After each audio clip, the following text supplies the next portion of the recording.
we had a home where people were living in the attic. Ooh. So they had broke into the house. When people were showing up for showings, they were like climbing a ladder into the attic and then like trying to be quiet during showings. This is like in our local market. It was absolutely the craziest thing. So number 1, 2, and 3 on our list for scary real estate stories all have to do with coming across unknown people in vacant houses. I mean, it just is absolutely top of the list. And if they're wearing a sheet, then I presume it takes on a whole new level. John, don't even start with me, okay? If I see that in the next month or two, I'm coming back to the show and letting you have it.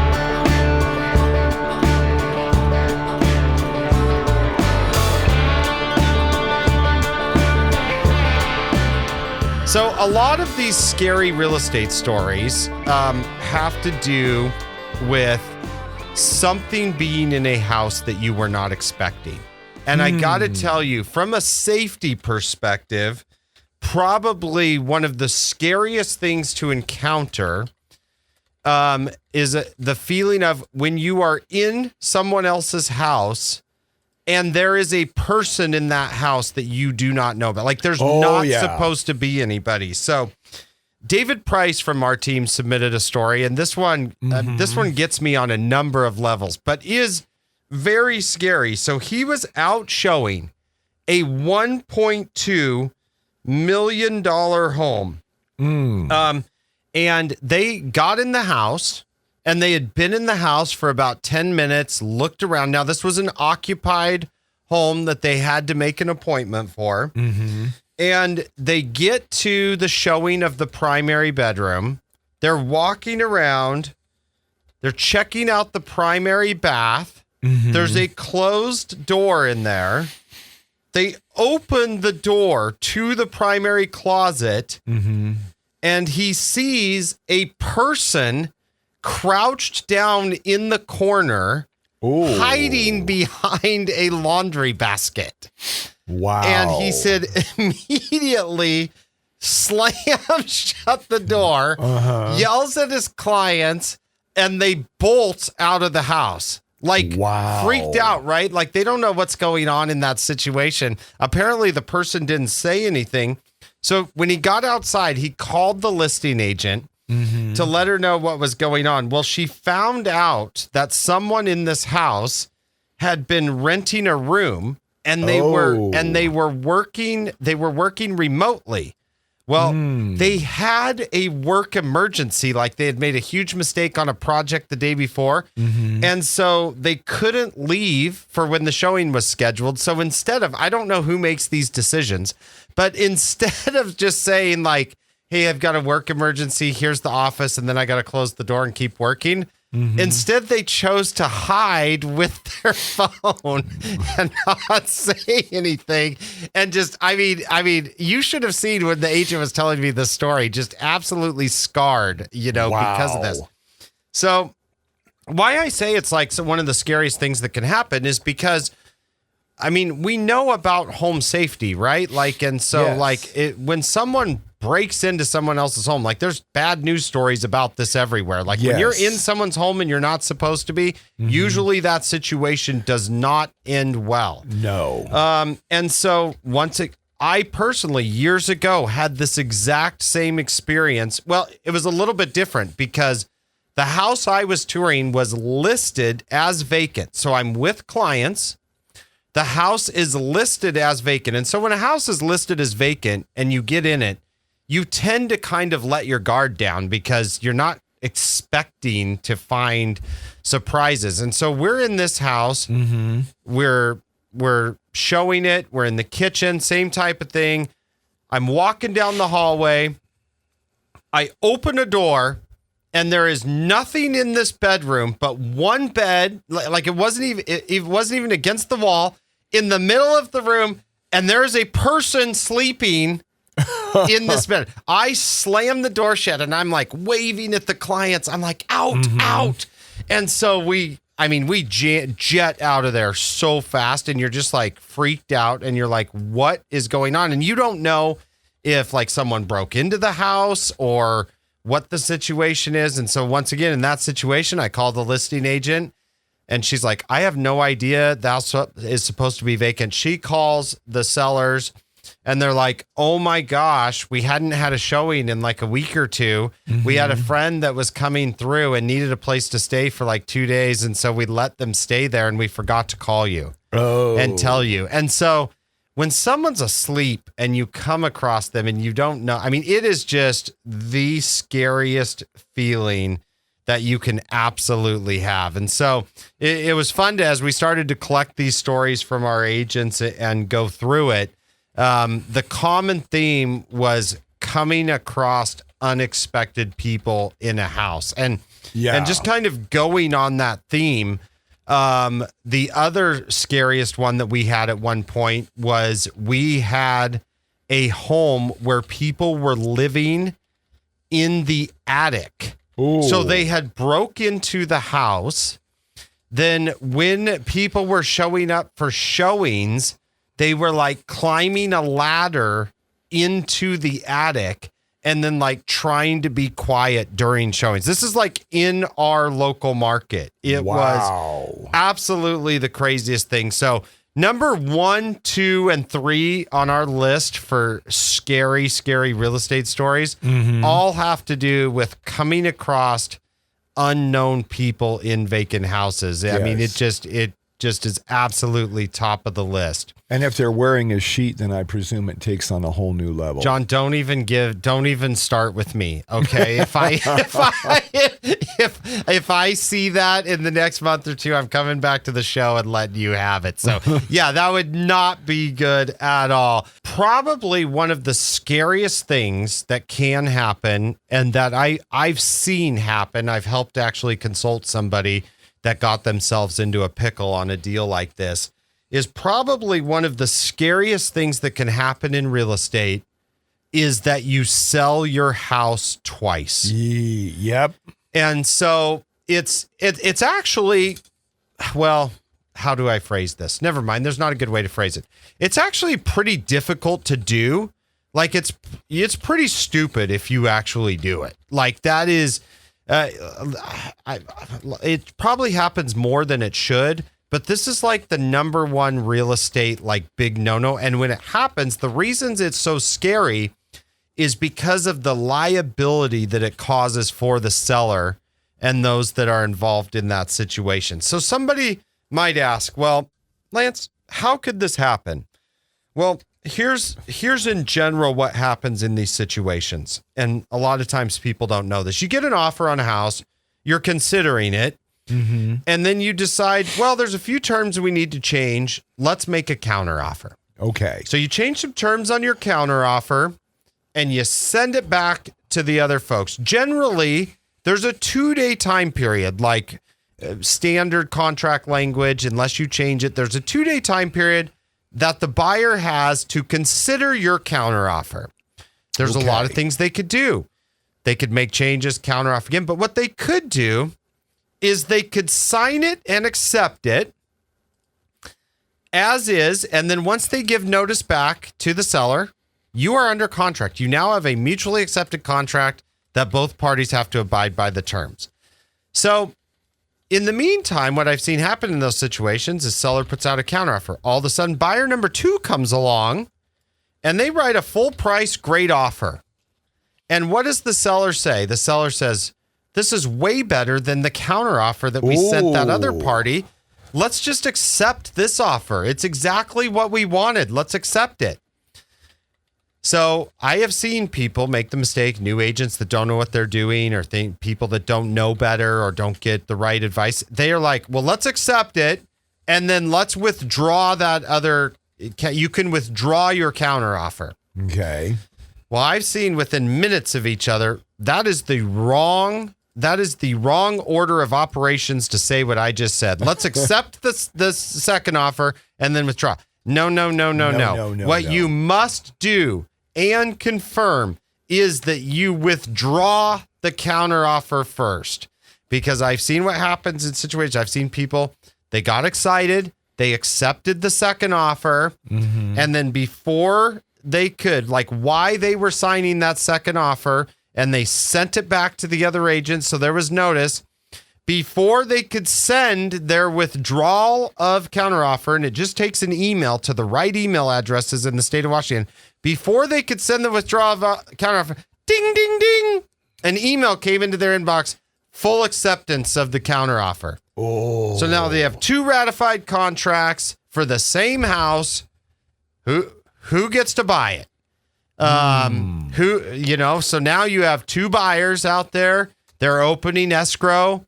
They have no reason not to open escrow. There's no conflicting terms. They don't know about the other offer. The seller has a big, big, big problem. And then also they could have a damages problem. They could get sued for the buyer not able to find. I mean, I'm not an attorney, but there is a lot of things that could happen in this situation.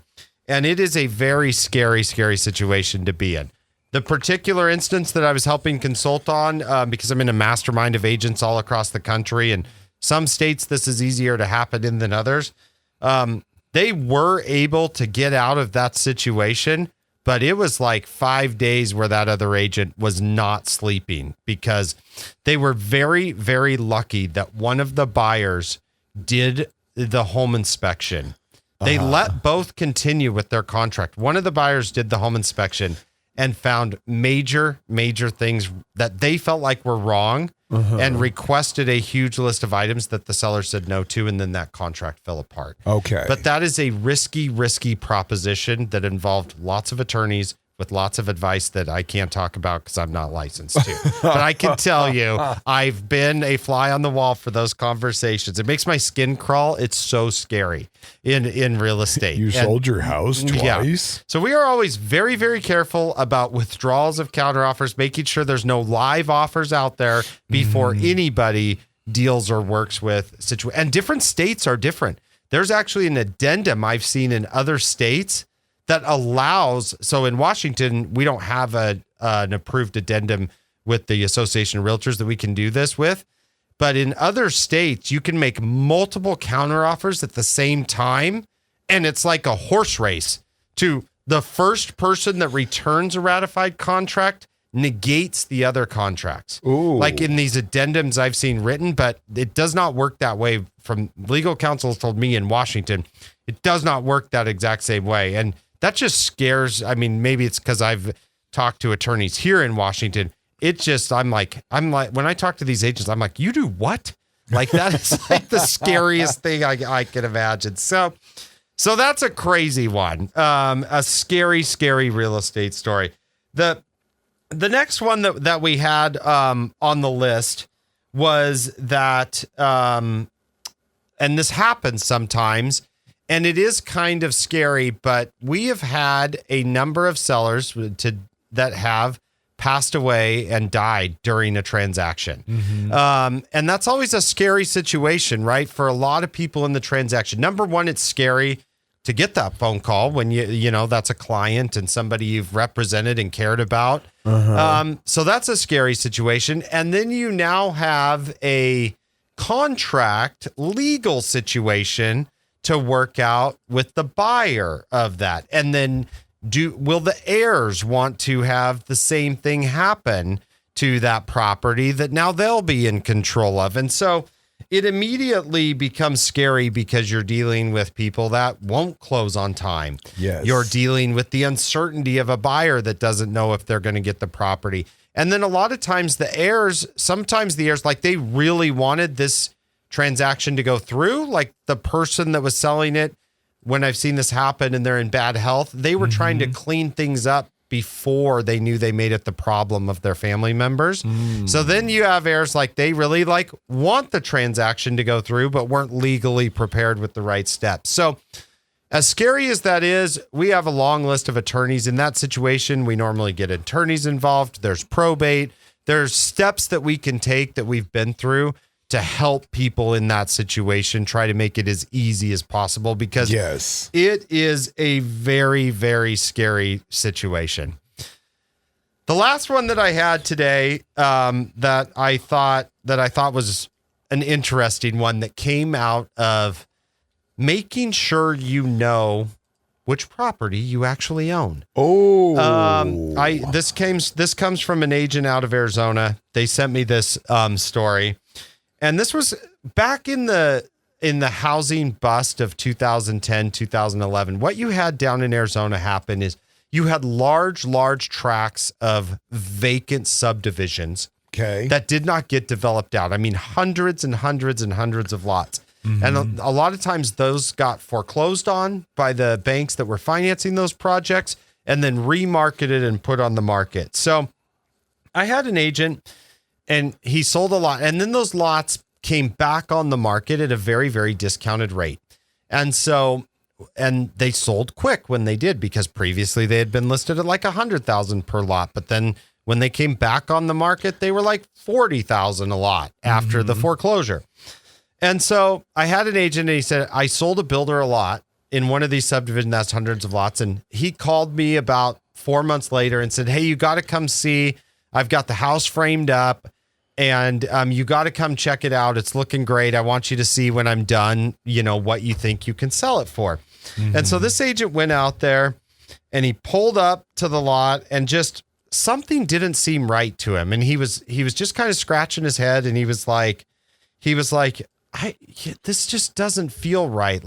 And so he goes back and looks at the paperwork and he counts the lots from the corner, and he had sold this gentleman lot 10. Okay. And the house was framed, foundation poured, framed, and they were starting roofing.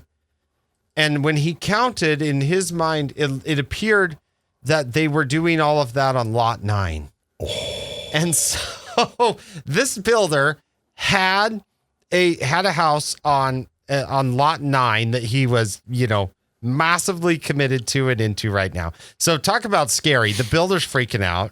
The agent that sent me the story is freaking out. Mm-hmm. And the builder's like, well, what are we going to do in this situation? And so the agent told me what they did is they talked about it. He said, well, this is going to be like a big legal going to be like massive issues with this. And you put this on property, it's going to just open up a can of worms. Mm-hmm. And so he goes, have you ever thought about building 2 houses out here in this subdivision? And he goes, well, what do you mean? And he goes, well, these lots have all been selling. Like I just looked it up. Like this lot sold for 40. He goes, why don't I just call this guy? The address is an out-of-town address. So an investor had bought multiple lots there. Uh-huh. He goes, why don't I just call this guy and we'll just offer him 50? And he's like, well, what are you going to tell him? Well, I'm just going to tell him you're a builder that wants to buy the lot.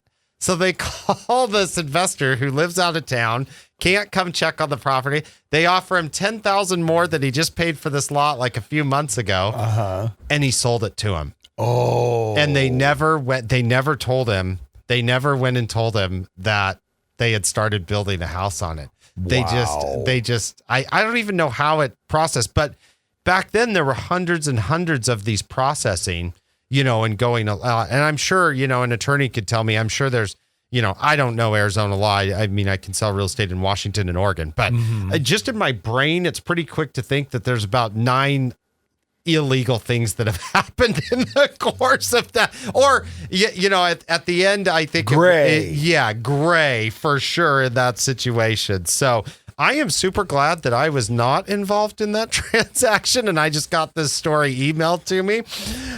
So talk about being very, very scary. So, I present these as scary stories, and everybody has things in the course of their job and business that make your day a bad day. Yes.